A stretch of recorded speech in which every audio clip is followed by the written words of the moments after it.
Thank you for tuning in to the Practical Preservation Podcast. Please take a moment to visit our website, practicalpreservationservices.com, for additional information and tips to help you restore your historical home.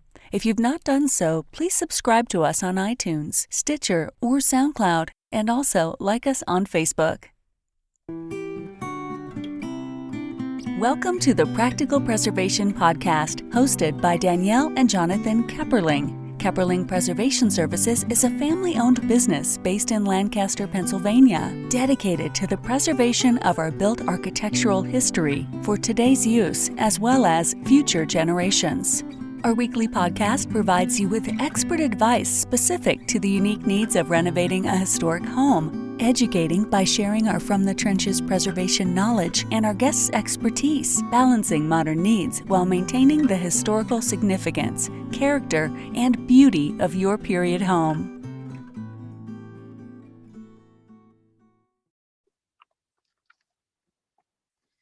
Today on the Practical Preservation Podcast, I have Matthew Christopher with me from Abandoned America. Thank you for joining me today. Sure. Thank you very much. It's a pleasure to be here. So tell me about your background. My background is I have been photographing abandoned buildings for about 15 years. I've been sharing them, and it's been about 20 years that I've been visiting them. I've set up the website and book series Abandoned America, and I teach photo workshops, and that's kind of my life now, is traveling around and visiting abandoned places. But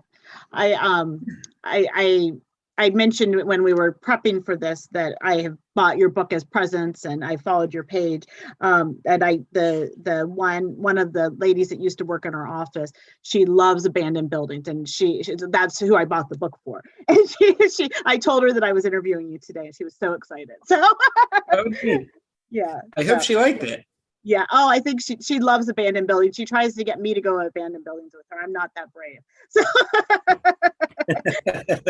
when we have to go into buildings to do like our selective demolition, which is when we go in and take out like sections that they don't want the abatement crew to damage or whatever, and then we take them back and put them back in. There have been times I've had to step over dead animals and stuff, and that does it for me. So I can't imagine the things you find. Tell her, I mean, if she comes across any good ones, Guy. So. Okay, I will. So why did you decide to start documenting abandoned buildings?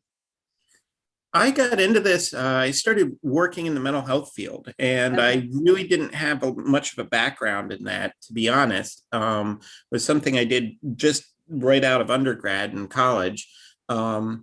And I really got fascinated with the American mental health system and kind of like I don't know what you'd call it, like a Shakespearean tragedy, right. That it is in terms of the poor care that people received, and just the idea of being like incarcerated for your whole life when you haven't committed a crime. It's kind of wild. So right. In the process of doing this, I started reading about the state hospitals and asylums and institutions and things like that. And so basically from there was one in particular that was in Philadelphia State Hospital. It's also known as Byberry. And the more I read about it, the more I was like, well, this is right where I live. I mean, why don't I go see it? It's been abandoned for a few years. And to kind of cut a long story short on that, essentially, once I went there, that was really a revelatory thing, seeing this place that I had been reading about so much, and just kind of going through firsthand what was left of it. And after that point, I was hooked. I started with other state hospitals, but then it became schools and factories and prisons and power plants and an abandoned ocean liner and churches and pretty much anything else you can think of I've been to at this point. But I think originally it started with an interest in history and a feeling like these places really have important stories to share that all too often don't get told. I agree with you. And I think it's interesting, based on the photos that I've seen of yours, how much stuff gets left behind. Like, people just walk out. Right. And, Yeah. there are a million different reasons for that. And that's one of the things, like in the books or on my website, that I kind of try and go over is what is the story and how did this happen?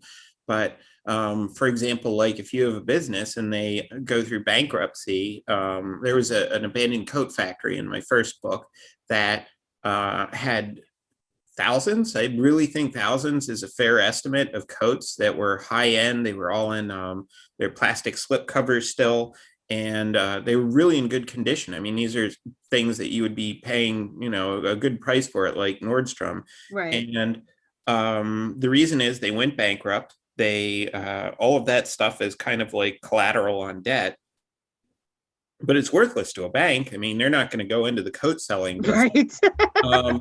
So you have a lot of situations like that where, at least with a place that goes bankrupt, where sometimes they're just closed up, nobody's able to get anything out. And then because of the fact that it's not really worth it to the people that own the debt on the place, they just sit there. Or, conversely, when it comes to state hospitals, for example, what does the state care if they waste our money? Right. Well, that's true. That's a very true statement. So, tell me about Abandon America. How did you kind of told me how you got started, but like, what do you do? Like, you go out and document properties. Do people send you in the like sites to go see, or do you kind of have a list of like your bucket list of abandoned sites? Oh, I always have a incredibly large bucket list that kind of eats at me. To be honest, like I sit and think about the places and I'm like, oh, I have to get there, but it's really through a variety of ways. I mean, I'll be honest, there have been plenty of places like the state hospitals where it's just been kind of like, going in through an unboarded door. But as I've got older, I've worked with historical societies, I've worked with architects, I've worked with preservation groups, I've worked with, development, like the contract, even demo companies, Oh yeah. salvage places, basically anybody that has an into these buildings. And that's kind of the way that I've worked on this. And I mean, it's really beneficial. I think one of the things that people often, when they look at a place, they think, okay, well, it's abandoned. There's a stigma to it. People are going to think, this building's an eyesore, a piece of garbage or something. But having really nice photos of a place beforehand shows that, the work that was done to restore it. I mean, the comment that I get all the time is, it's so sad that nobody's restoring this. And it's like, well, if you're doing a restoration job on a place and you have somebody like me come in and photograph it beforehand, that you're the hero in the story. And I think, that's a little bit of a hard point to get across to some people, but I think people are gradually coming to understand that. If you're a salvage company, I mean, it's cool to show where the things come from. So basically, it's gone from being something where, I was basically sneaking into places that were, left to rot, to something that is a job that I work on full time and has really benefited a lot of people. I mean, I hope at least. Yeah. I had never thought about the salvage companies, but that gives them some kind of providence too, of like where these came from and where, the building that they were in, rather than just saying it, you can show it. That makes a lot of sense to make that connection to me. Yeah. And that's the one thing when I go through, and granted, I'm me, so of course I'm going to think this way. But when the first thing I think when I go into a museum, or a salvage company or anything where they have historical artifacts is, oh my God, I wish I could see where it was found. Right. what did it look like? And I mean, believe it or not, that's a selling point. So when I work with these people, typically, I mean, I do work as a commercial architectural photographer too. So let's say that you had an abandoned hotel and then you restored it. The abandoned part, like I would do that for free because that's what I do, and on the other end, if somebody wants to hire me to do the architectural photography, like before and after stuff afterwards, I do that as well. But yeah, I mean, that's pretty much how it works. And a lot of it now is teaching photo workshops at select locations that are safe enough and have the owners permission and blessing and cooperation. And I basically lease the property for a day, bring a small group of photographers in, and people absolutely love it. I mean, the property owners love it because it's a very positive experience, and the people are really friendly and grateful to be there. And also, I mean, they're carrying out a narrative about what they're doing with the property. So it's not just like, somebody sneaking in and saying, look at this spooky old factory here, or whatever. The people are coming out and saying, hey, this guy has plans to turn this into condos. We were lucky enough to get in beforehand. So yeah, definitely. And are you still doing the workshops even with the pandemic, or have you stopped that for a while? Well, last year was pretty interesting for me, as for everybody. I mean, last year, so I had been doing domestic workshops primarily, and last year was the one where I was like, I finally made enough money and I have enough connections and time that I'm going to start doing these overseas. So in 2020, I had one booked for Greece. I had 3 booked for Chernobyl. I had one book for the country of Georgia. And so a lot of my chips were on overseas travel. And as you might imagine, it didn't work out so well in that sense. I mean, we've postponed the trips. I've given refunds where people have asked for them. But that was a hit in terms of, very challenging situation to work around. But I have started doing domestic ones again, and they're fully insured. I make sure that everybody wears a mask at all times. And I've also cut out the ones that I had previously. Like, for example, there's this really gorgeous theater that I tend to do them at, and I just don't feel comfortable doing that because it's an enclosed space, because it's you have to have people in the same area to shoot without getting other people in their shots, versus some of the ones that I am doing now, like an enormous Dixie Cup factory where, and I forget the square footage off the top of my head, but it's enormous. So you probably have like at least, 5,000 square feet per person or something like that. If not, that's probably a gross underestimation, actually, because and that's something that I prefer to do because, people all have their own space. They can all kind of do their own thing and spread out and everything. But you get out of your house. And I think that's been really super important, because all the people that are on them have been like, oh my God, I've been stuck in my house like for months. And I have too. It's terrible. some human interaction. Right, without worrying that it's going to cost you your life potentially. Right. Yes. I was thinking. So tell me about the types of sites you document. I think you mentioned some of them, the churches and prisons and the mental health facilities. Are there other sites that you've documented? Essentially, I mean, I would say, and I think it's a fairly safe bet that if you can think of a certain type of property out there, I've probably photographed it. And I find that everything has something significant about it. I mean, on one hand, like, okay, let's say that you had a totally gutted factory and it's just walls. You know how factories are, where they have that kind of like walls and pillars and nothing else inside.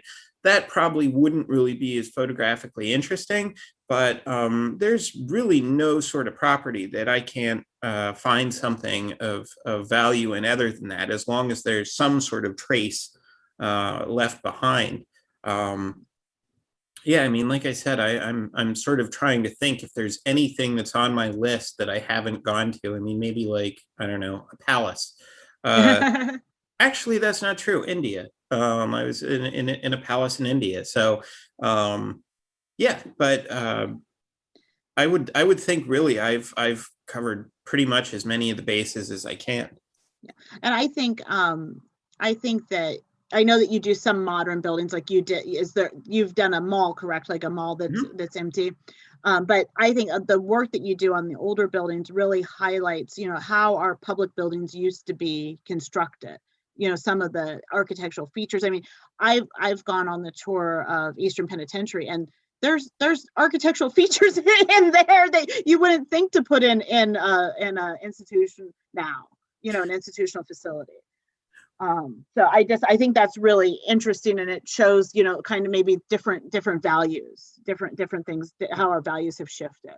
Absolutely. And that's a really great observation on them because, when you look at it, and I realize a church isn't, technically a public building, but for the sake of example, because it would be applicable to those two, when you look at churches as they were built like 100 years ago, they were built to compete with the cathedrals of Europe. They were built to Right. be there for centuries. I mean, that was what people were thinking when they built them was, we're going to put this thing down and it's going to be there 500 years from now, so we better make it good.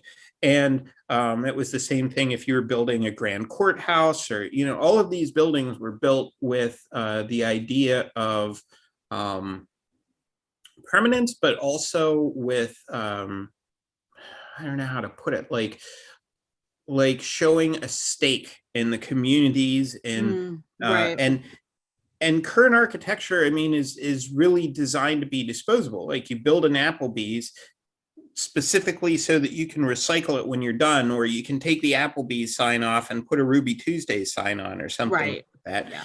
And it's just a completely different ethos. Now, that's not to say that those things aren't significant, because 50 years from now or 100 years from now, people will still be like, well, what were malls like?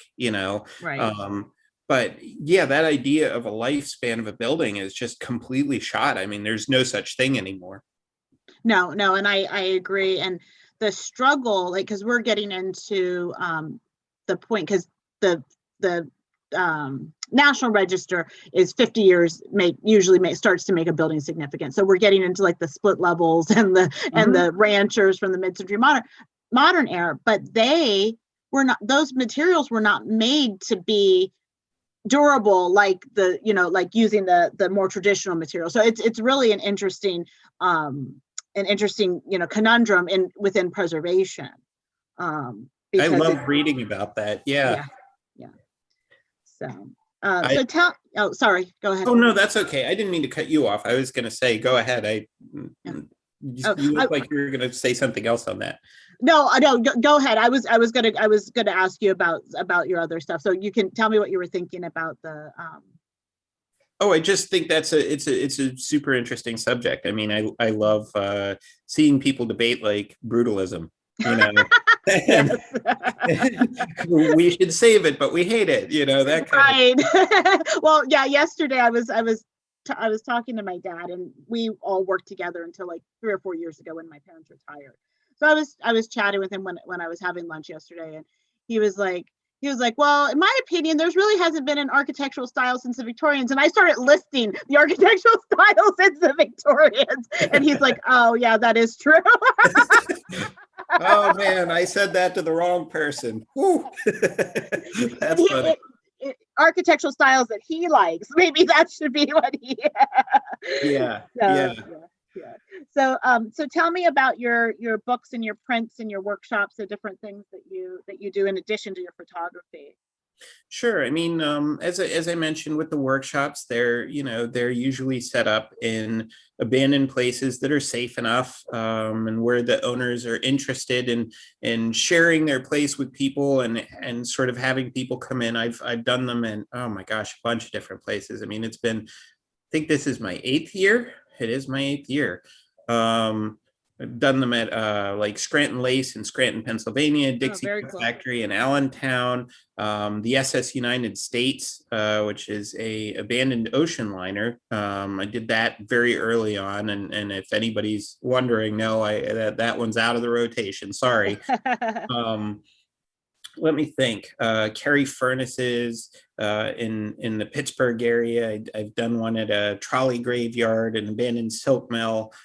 So there, and that's just a few of them. I mean, I could probably think up a couple dozen more if I had the time. But basically, it's just something where it's like a managed event where people can come in and actually see it. And that was kind of an outgrowth of when I got my master's in photography. So, I worked in mental health, and I wound up not really wanting to spend my life in that field. It's a little draining. And so I went back, I got a master's in photography. I was planning on teaching at a college level. And then I found out what colleges pay. I did the same thing. Yeah. I didn't get my master's degree in photography, but I'm like, I'll work as an adjunct professor, in the evenings. It'll be fun. I can, teach marketing, whatever. And then I found out what they paid, and I decided I didn't want to do that. Oh my gosh, I know, it's terrible. That's funny. Then you absolutely know. I mean, it's like you put in all this work, and I think that was the only paycheck in my life that I was really just angry at. Like, I opened the paycheck and I was like, what? Yeah. I spent that much time for this. But Right. But anyway, so that was, that point was when I kind of just realized that working for myself on this was better. I get to be my own boss, which is good and bad. But yeah, I mean, I'm always out and shooting things too. So I'm hoping that as the dust settles with COVID, and I hope to God we can kind of go back to normalcy. I still have plans to go abroad and, shoot castles in Poland and, go back to Chernobyl. Like, I really, really wanted to go back there because, I mean, it's an entire city, and I was there for 5 days. So 4 days.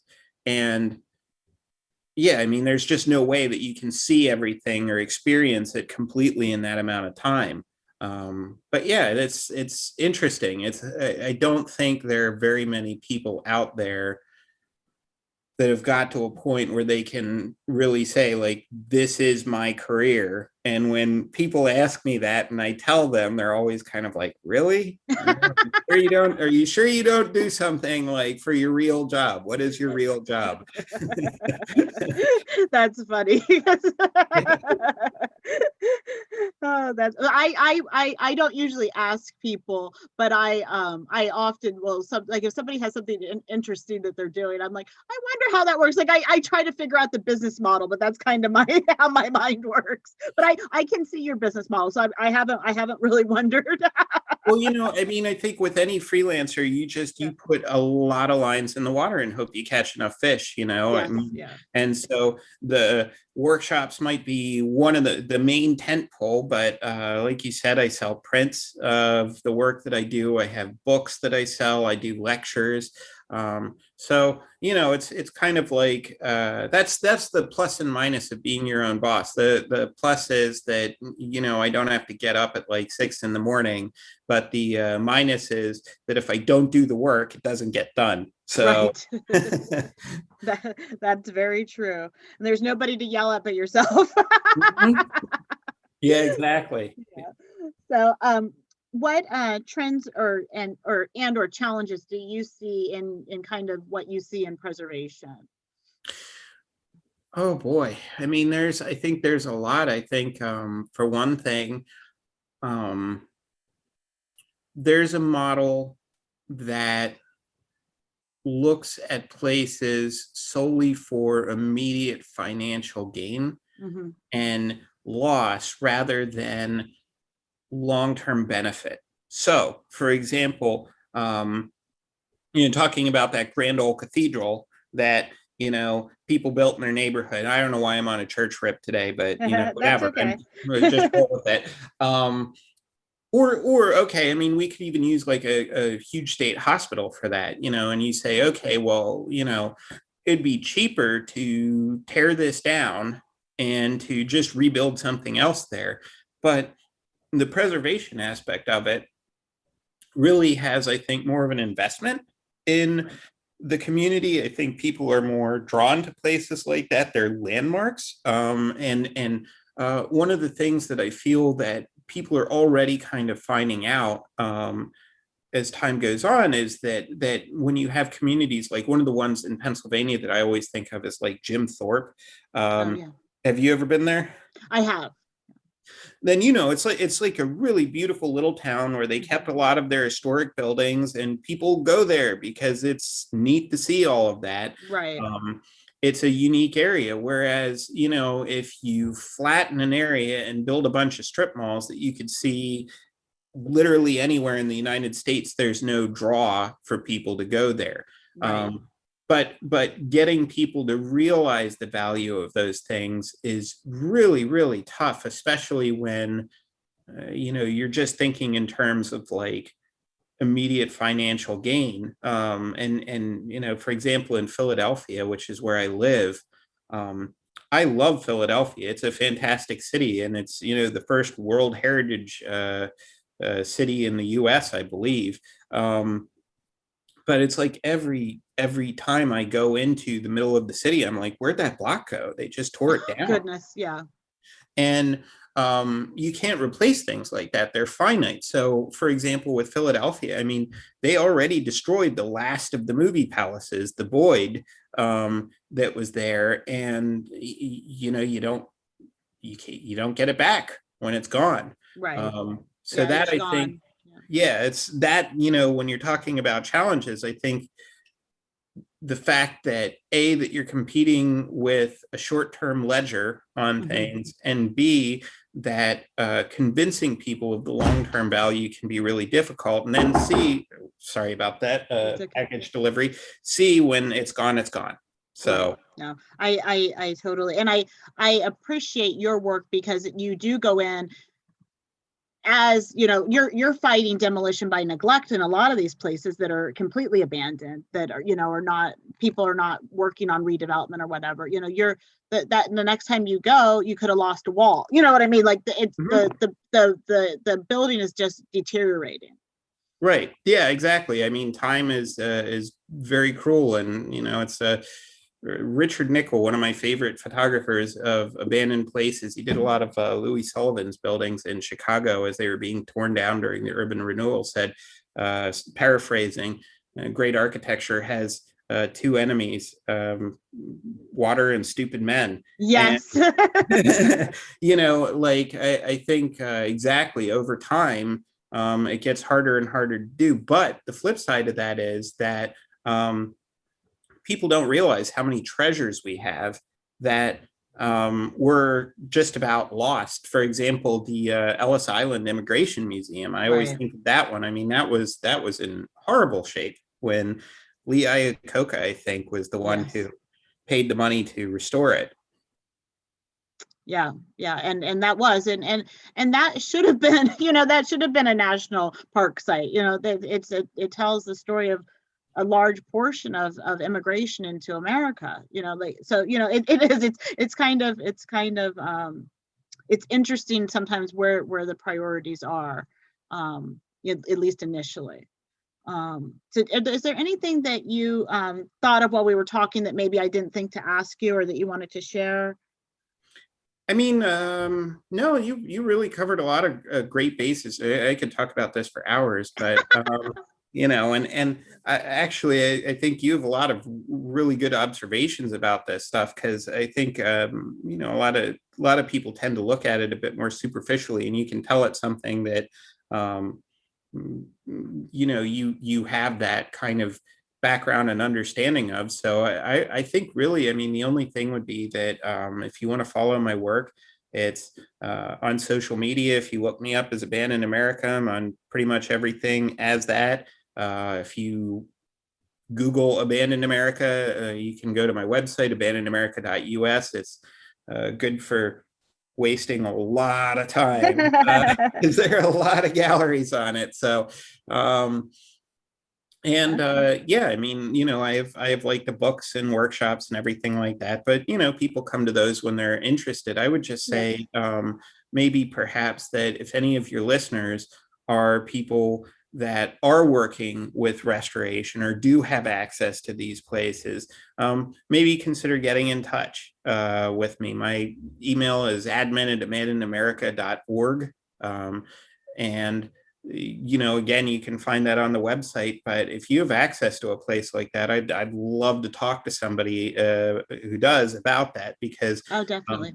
I think it could be really super beneficial to showing what the past of a place is, and people really appreciate. There's definitely a subset of people, and I can tell you're one, that appreciate people who appreciate the past. Yes, yes, yes, yes. That is what we do. So it felt like a good fit, and I've enjoyed our conversation.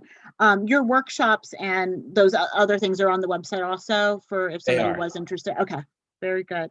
Well, I thank you very much. I really have enjoyed our conversation, and I appreciate your time. Yeah, thank you too. It's been a pleasure talking to you, and again, I really appreciate the opportunity to be here. Okay, thank you. Thanks for listening to the Practical Preservation Podcast. The resources discussed during this episode are on our website at practicalpreservationservices.com/podcast.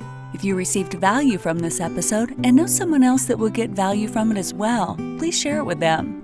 Join us next week for another episode of the Practical Preservation Podcast. For more information on restoring your historic home, visit practicalpreservationservices.com.